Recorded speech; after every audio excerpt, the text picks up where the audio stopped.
Oui, bonjour, ici Daria Fassi-Jumel, chroniqueuse pour la radio d'Erevan. Bonjour Tigran. Bonjour Daria. Je suis enchantée de vous rencontrer aujourd'hui. Tigran Yegavan, vous êtes chercheur, vous êtes né à Paris, vous êtes arménien, issu de la diaspora, et vous avez énormément voyagé, notamment en Turquie, au Liban, en Syrie. Vous êtes expert pour le Moyen-Orient. Je me trompe pas? Oui, enfin, Mhm. je travaille beaucoup sur les minorités Mhm. chrétiennes, notamment d'Orient. Mais la force des choses, les traumatismes de l'histoire du monde arménien m'ont poussé à migrer un peu plus vers le nord, vers le Caucase, pour m'intéresser aux problèmes que rencontre l'Arménie, qui sont malheureusement de nature existentielle. Eh ben, ça tombe bien, aujourd'hui, je voudrais qu'on discute ensemble du rapport des Arméniens entre eux, de la diaspora, et notamment ceux qui ont décidé de s'installer en Arménie. Comment ils collaborent tous entre eux pour pouvoir participer au développement du pays en Arménie. Je voudrais aussi qu'on puisse comprendre l'importance de peut-être avoir une clairvoyance sur le fait que peut-être ses propres traumas ne sont pas guéris et comment on utilise ça pour pouvoir agir sur les territoires arméniens, avec les Arméniens. Merci. Effectivement, c'est un problème stratégique, cette relation de travail que doivent avoir les talents de la diaspora avec les talents de l'Arménie, mais force est de constater que depuis l'indépendance, il y a un immense gâchis, c'est-à-dire que cette relation, en fait, elle pâtit d'un manque d'institutionnalisation, de fondement, de base, tout simplement, qui puisse permettre un vrai partenariat digne de ce nom. Parce que jusqu'à la guerre, et même après la guerre, ce qui caractérisait en fait la relation des Arméniens, des diasporas, parce que c'est très compliqué la diaspora, hein. Il y a la diaspora classique, il y a la diaspora des primo-arrivants qui sont nés en Arménie, il y a les Arméniens de Russie qui n'ont rien à voir avec ceux d'Argentine, etc., du Moyen-Orient, d'Europe occidentale. Et en fait, c'était surtout l'affect en fait, qui lie ces gens de la diaspora qui vont en Arménie faire du tourisme ou pour faire de l'humanitaire, mais sans impact vraiment sur le quotidien des gens, ou alors un impact limité. Et puis bon, voilà, se faire baptiser, se marier, se faire enterrer souvent aussi. Et c'est ça qui est vraiment regrettable, c'est que depuis l'indépendance, chaque administration arménienne au pouvoir a essayé de faire des choses à son niveau, mais ça n'a jamais eu un véritable impact en termes de culture de travail, en termes d'institutionnalisation. Et ce qui est notable aussi, ce qu'on remarque, c'est qu'à chaque fois qu'il y a un nouveau président, en fait, on fait table rase du passé. Et ça m'en vient juste à conclure que en fait, l'Arménie n'est pas un État. Malheureusement, elle n'est pas un État et c'est son principal problème. C'est quelque chose d'assez hybride à dire, mais ce sont des régimes. Et à chaque fois qu'on a une alternance, que ce soit par la révolution de velours ou même à l'époque des anciens présidents, on fait table rase du passé. Et le fait est qu'il n'y a pas une culture de dépasser un petit peu l'intérêt individuel ou les allégeances pour construire un vrai tissu dans lequel c'est la citoyenneté, c'est le bien commun qui prédomine sur le bien individuel. Et ça, c'est le problème des Arméniens, d'Arménie, mais aussi de diaspora. Parce qu'en diaspora, il y a aussi un vrai problème avec les institutions. C'est-à-dire que les institutions diasporiques et les structures communautaires, elles sont extrêmement obsolètes ou alors elles ne sont pas du tout appropriées aux enjeux contemporains, ce qui fait que les gens intéressants, enfin les cadres, les talents, ils sont plutôt hors structure. Et c'est encore plus difficile pour l'Arménie de pouvoir les détecter, pour pouvoir nouer des relations avec eux. Donc on a vraiment malheureusement, je dirais, une absence totale de cadre dans lequel on pourrait éventuellement travailler sur des projets porteurs de perspectives, mais aussi prendre en compte que la diaspora, c'est le seul allié de l'Arménie, puisque l'Arménie n'a pas d'alliés. On pensait que les Russes étaient des alliés, mais force est de constater que depuis la guerre en Ukraine, la Russie maintenant a clairement choisi son camp, celui de l'Azerbaïdjan, pour des raisons géostratégiques, économiques, plus que pour des raisons politiques. Et l'Occident est aux abonnés absents. L'Occident est l'ami de l'Arménie, c'est-à-dire qu'il y a une sympathie, mais ils considèrent que l'Arménie n'a rien à lui donner. Donc il faut vraiment se méfier de ce discours. Et moi, ce qui m'irrite un peu en Arménie, c'est que les Arméniens sont dans une sorte d'état d'esprit psychologique où ils ont un besoin presque pathologique d'être aimés. Ils ont besoin qu'on les aime. Et le fait que les Français disent « on vous aime », ce qui est vrai, parce qu'il y a un amour sincère, hein, la société française, en tout cas même la classe politique française, tout parti confondu, il y a un amour de l'Arménie, il y a une passion de l'Arménie, ça en fait de la France un allié, mais ce qui est absolument inexact. Il y a c'est beaucoup de là où confusion à ce sujet. cette confusion est terrible. Voilà. Alors que peuvent faire les Arméniens de la diaspora, notamment de France, qui est la diaspora la plus politisée du monde, c'est faire ce pont, être un pont précieux entre l'Arménie et la France, et aussi développer des structures qui manquent à ce pays. Alors, vous avez cité, je crois, des jeunes arméniens de France qui, au lendemain de la guerre, ont eu un déclic, Oui. ont eu vraiment une prise de conscience que ce qui se passe est gravissime, personne n'en parle. L'abandon de l'Artsakh est une vraie catastrophe, civilisationnelle, humaine, enfin, dans tous les plans. Donc, il y a eu une prise de conscience qui devait aussi avoir, chez ces jeunes, une part de responsabilité pour réparer, pour penser les plaies de leur peuple, mais aussi pour prendre soin de leur famille, parce que c'est un peu leur famille. C'est ce que j'entends souvent chez des amis, notamment médecins qui vont en Arménie, qui abandonnent toute leur vie, leur existence en France pour dire on va s'occuper de notre famille. Alors c'est très bien, mais ça revient un petit peu à cette idée que l'Arménie, c'est pas une communauté, quoi. Et c'est pas une ONG, c'est un État. Et il revient donc aux cadres arméniens, aux élites, aux jeunes élites arméniennes qui ont accédé au pouvoir au terme d'une révolution de velours, c'est-à-dire un mouvement de désobéissance civique important, qui sont issus de la société civile, de construire un État, c'est-à-dire avec le sens des responsabilités. Et ça, malheureusement, c'est quelque chose d'inabouti.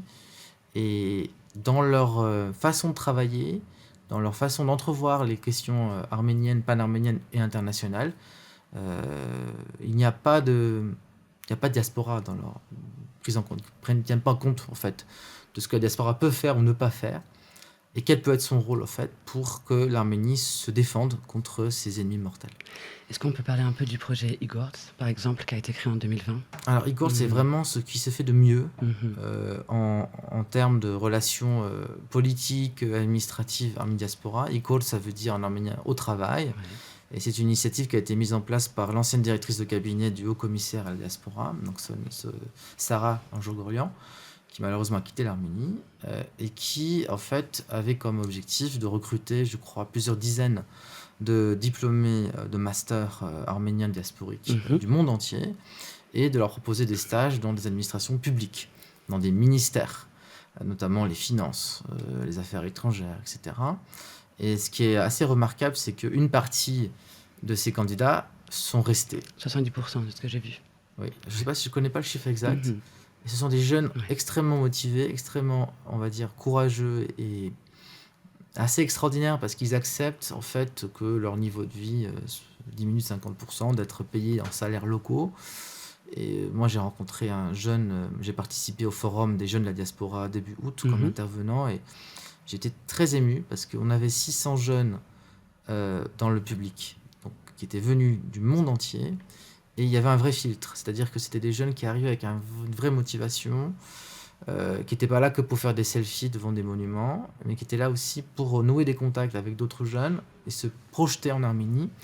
Et j'étais très, très agréablement surpris de voir un jeune arménien de France qui était sous-officier dans l'armée française et qui va maintenant commencer son e-calls, son programme e-calls au sein du ministère de la Défense.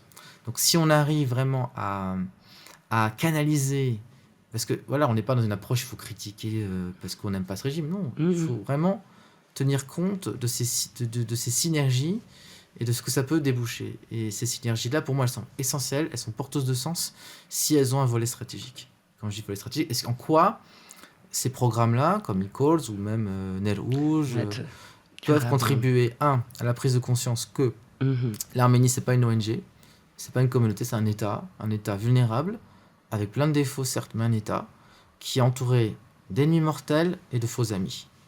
Parce que bon, pour moi, l'Occident, c'est même pas un ami, je veux dire, c'est pas un allié en tout cas, donc il faut vraiment qu'on torde le cou à toutes ces idées reçues, que les sentiments, c'est important, qu'il faut aider l'Arménie. Non, ce qu'il faut, c'est que l'Arménie s'arme intellectuellement, militairement, politiquement, qu'elle gagne en maturité pour passer du stade de régime à un stade d'État mûr avec une vraie résilience institutionnelle. Pourquoi je dis ça, c'est parce que à chaque fois qu'il y a une alternance en Arménie, les autorités font table rase du passé. C'est-à-dire qu'il y a des compétences qui sont perdues parce que la nouvelle administration refuse de travailler avec des gens qui ne leur sont pas, on va dire, loyales ou fidèles ou même soumises à leur agenda. Et ça, c'est extrêmement inquiétant. C'est-à-dire que déjà, il n'y a pas du tout une prise de conscience que ces talents-là, ils ne sont pas forcément au service d'un régime, mais aussi d'un État. Et puis j'observe que là, vous avez des élections municipales, il y a eu des élections législatives anticipées en 2021. En aucun cas, dans les programmes des partis politiques, on aborde le rôle de la diaspora ou en quoi les Arméniens de la diaspora pourraient jouer un rôle pour la défense du pays et pour son repeuplement. On parle d'objectifs. Il y a un bureau du plan maintenant, une planification qui s'occupe de stratégie dans le cabinet du Premier ministre, mais qui ont une liste à la Prévert d'objectifs qui sont, comme en anglais, des wishful thinking, c'est-à-dire des choses qui sont idéales, enfin qu'on pourrait idéalement espérer, c'est-à-dire que l'Arménie soit peuplée d'ici à l'horizon 2050 de 4 millions d'habitants. Ce qui est essentiel, c'est que ce pays-là, il a un vrai problème démographique. Ouais. Et c'est une de ses grandes vulnérabilités, du fait de son enclavement, du fait de la guerre, du fait de la corruption, etc. etc. Donc, vous avez dit que l'Arménie, ce n'est pas une ONG. Et pendant la guerre de 2020, et notamment après, énormément d'ONG se sont construites par des diasporans. Je voudrais comprendre pourquoi elles n'ont pas réussi à survivre dans le temps. Il y a eu des ONG pour donner de l'alimentation, des vêtements, construire des camps, des écoles, des logements. Pourquoi elles n'ont pas réussi à déjà d'une communiquer entre elles, à s'allier, et pourquoi certaines n'existent plus aujourd'hui. Elles n'ont pas répondu à la demande, en fait. C'est un problème déjà de culture de travail. En fait, ici, vous savez, vous avez beaucoup de microcosmes. Même je crois qu'il y a beaucoup de gens dans le gouvernement qui se croient qu'ils sont une ONG, parce qu'ils sont habitués à ça, parce qu'ils ont travaillé dans les ONG avant. Et après, ils se retrouvent dans des cabinets ministériels, ou même à des postes ministériels. Bon, la diaspora, c'est la même chose, mais à un échelon plus petit, donc plus facile à avoir, c'est que il y a un éparpillement d'initiatives. Un éparpillement qui a été aussi constaté pendant la guerre, c'est qu'il y avait une absence totale de pilote, de gouvernail, enfin de direction, qui demandait à certaines communautés, par exemple, regardez, vous, votre point fort, c'est ça, donc allez plutôt dans cette direction-là, convoyez ce message-là, pas cet autre message. Exactement. Ça a manqué, ça on ne l'aura pas dit. À l'inverse, vous avez aussi une incapacité chez beaucoup de gens de la diaspora à considérer l'Arménie comme un pays, comme un État, et avec ses contraintes, avec ses singularités, et c'est pas leur pays à la base, je veux dire, c'est un pays. Non, et il faut le reconnaître. Moi, je suis extrêmement réservé face au discours patriotique, lyrique, qui vante l'unité de la nation arménienne, un peuple, une nation, une culture. Non, ça c'est complètement abstrait, c'est complètement faux. Il faut appeler les choses telles qu'elles sont. C'est des fragments d'arménité avec leur vécu, leur culture, leur identité, leur richesse, leur patrimoine, qui ensemble font un tout. Et le nier pour moi est une erreur. Donc il faut vraiment comprendre que ce qui marche en Arménie, les initiatives qui marchent, c'est des initiatives en fait qui associent des talents, des synergies d'Arménie, de diaspora autour d'un agenda, autour d'une vision porteuse de perspective et d'une culture de travail, on va dire, plus professionnelle. Donc, vous voulez que les ONG restent en Arménie, il leur faut passer à un étage supérieur, un échelon supérieur. Et pour ça, ça demande bien sûr des ressources humaines, mais aussi matérielles. Et le problème qui se pose aujourd'hui depuis la guerre en Ukraine, c'est que face à l'afflux de dizaines et de dizaines de milliers de Russes expatriés qui ont fui la guerre et qui s'installent avec leurs capitaux en Arménie, ça a provoqué une immense gentrification. Et cette poussée inflationniste extrêmement, on va dire, a été extrêmement forte et dommageable à plein d'Arméniens de la diaspora qui étaient venus en Arménie, même des Arméniens de Syrie qui sont dans une situation absolument compliquée parce qu'ils ne peuvent plus payer leur loyer. Alors que leur bailleur arménien dit écoutez, moi j'ai un loyer qui est à 200 €. Les loyers sont plus chers qu'à Paris. Mon locataire, absolument. Mon locataire russe, il propose 1 000 $. Voilà, vous faites vos bagages si vous voulez pas. Voilà. Donc ça, c'est quelque chose qu'il faut quand même souligner. C'est un obstacle. L'autre problème, c'est que l'Arménie est un pays ultra centralisé autour d'Erevan. C'est-à-dire que vous avez Erevan et le désert arménien, alors que vous avez des villes qui ont des potentiels extrêmement important de développement culturel, économique, socio-culturel et humain, comme Gyumri, en moindre mesure Goris dans le sud. On voit notamment des projets fleurir quand même. Oui, mais il faut décentraliser la culture. Il faut décentraliser aussi les projets. À Gyumri, à Banazor, il y a eu énormément d'expositions récemment qui ont été organisées par des gens issus de la diaspora. Tout à fait. Notamment Donc l'avenir, c'est aussi la décentralisation. Pour pouvoir bien aussi donner une vraie qualité de vie à ces villes de province qui ont été beaucoup délaissés au cours des 30 années. L'Arménie est un pays sinistré, un pays qui a été pillé, dans les années 90 sous l'ère de Levanta Petrosyan. Donc tout le tissu industriel important du pays a été complètement pillé, volé, exporté vers la Turquie, vers l'Iran. Donc ce qui fait que maintenant on est plus dans une dimension agroalimentaire, ça c'est un des points de développement qu'il faut vraiment miser, l'agroalimentaire, le bio, etc. L'autre point c'est les hautes technologies d'information et de communication, et bien sûr le tourisme, mais un tourisme je dirais à forte valeur ajoutée, un tourisme culturel, pas un tourisme de masse, il faut être lucide, même si bon, il y a le trekking, il y a la montagne. Mais dans tous les cas, oui, ce qui manque, c'est cette culture, on va dire, professionnelle, qui puisse permettre que des gens de la diaspora pourraient s'épanouir dans ce pays. Donc il y a vraiment, je crois, un grand chantier à faire et un immense gâchis, en fait, une conscience d'un immense gâchis parce qu'on nous a bercé d'illusions. C'était comme pour l'histoire du Karabakh. Les Arméniens du Karabakh étaient persuadés que les Russes seraient là pour toujours, qu'ils avaient l'avantage non pas du nombre mais du relief, et que de toute façon ils avaient les choses en main. C'était pas vrai. Les Azerbaïdjanais sont pas des gardiens de moutons, hein, c'est des gens quand même qui ont un cerveau, ils savent s'en servir, et ils ont eu leur revanche, et maintenant ils poussent, si vous voulez, leur avantage au maximum pour rayer de la carte l'Artsakh, mais aussi demain le sud de l'Arménie et peut-être le reste qui reste. Donc je crois qu'on n'a pas cette prise de conscience en Occident des dangers auxquels fait face l'Arménie. Et tant qu'on n'a pas encore valorisé le développement, enfin qu'on ne valorise pas assez cet État, avec tous ses défauts, on continuera les erreurs du passé malheureusement. Merci. J'ai une question pour penser les grands changements positifs de l'Arménie. J'imagine que les diasporans et avec les locaux doivent s'entendre et agir main dans la main. Est-ce que vous trouvez, quelle est votre opinion sur cette collaboration? Est-ce qu'il y a du vivre ensemble aujourd'hui en Arménie? Ou un clivage encore entre Non, moi je diasporas? dirais pas qu'il y a un clivage entre Arméniens d'Arménie et diaspora, parce qu'il y a énormément de clivages au sein même des Arméniens qui sont soit à cataloguer anciens ou nouveaux, partisans du régime actuel. Non, moi je pense que ce qui fait sens, c'est les projets qui ont une vraie vision, on va dire pan-arménienne, une vraie vision stratégique. Alors, ce qui marche bien en Arménie, et là j'en reviens en fait, ce qu'on a besoin, c'est l'éducation. C'est vraiment le premier étage de la fusée. Si vous voulez reconstruire ce pays, il faut vraiment prendre en compte que l'éducation, le système éducatif est sinistré, et c'est extrêmement grave parce que l'Arménie est un pays qui, à l'époque soviétique, était un phare dans l'éducation à forte valeur ajoutée, dans les sciences dures, dans les physiques, la chimie, dans la pharmaceutique, même l'industrie, etc. Et l'astrophysique.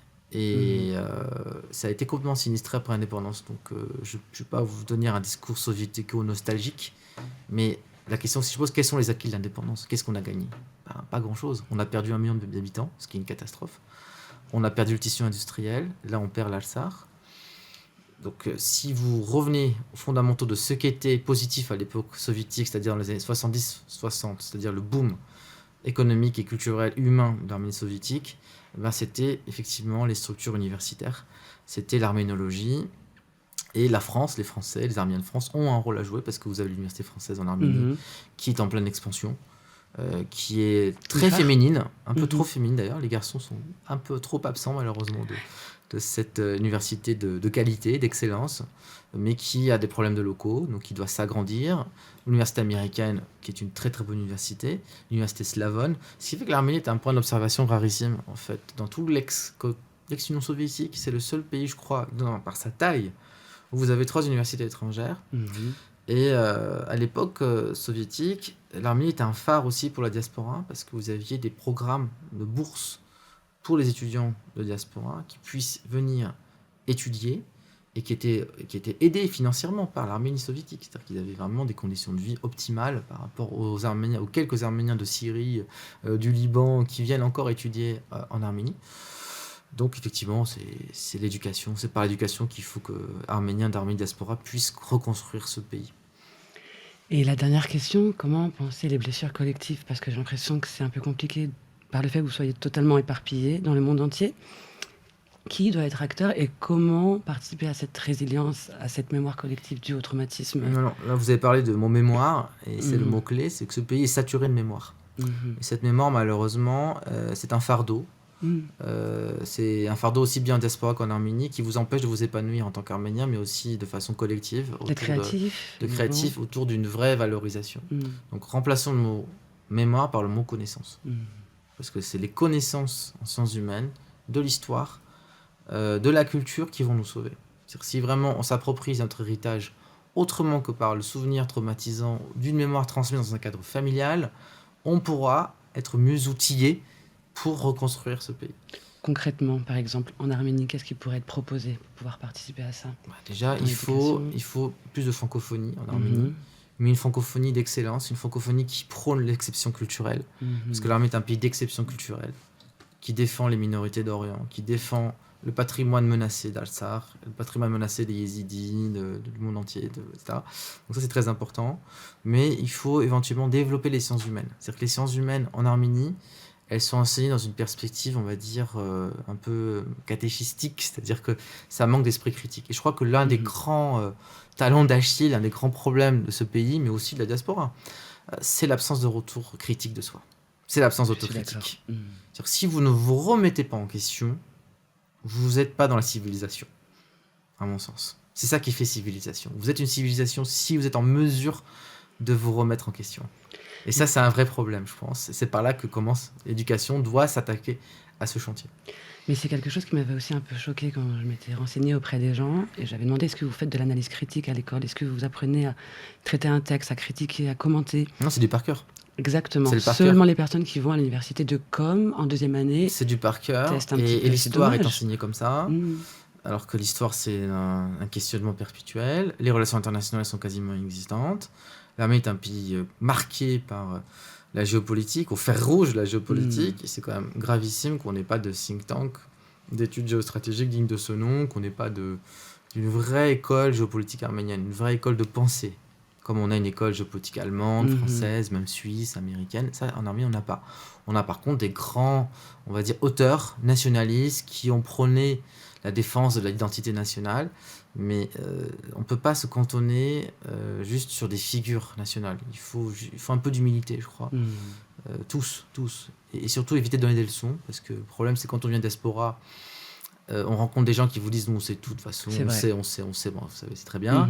Puis bon, il y a des gens aussi de diaspora qui viennent avec leurs gros sabots pour donner des leçons, avec pas mal de condescendance, alors qu'on oublie qu'en Arménie, il y a quand même une élite qui est restée, l'époque soviétique, une nouvelle jeunesse aussi, une nouvelle génération qui, malgré toutes les difficultés, arrive à faire des prouesses dans leurs domaines respectifs.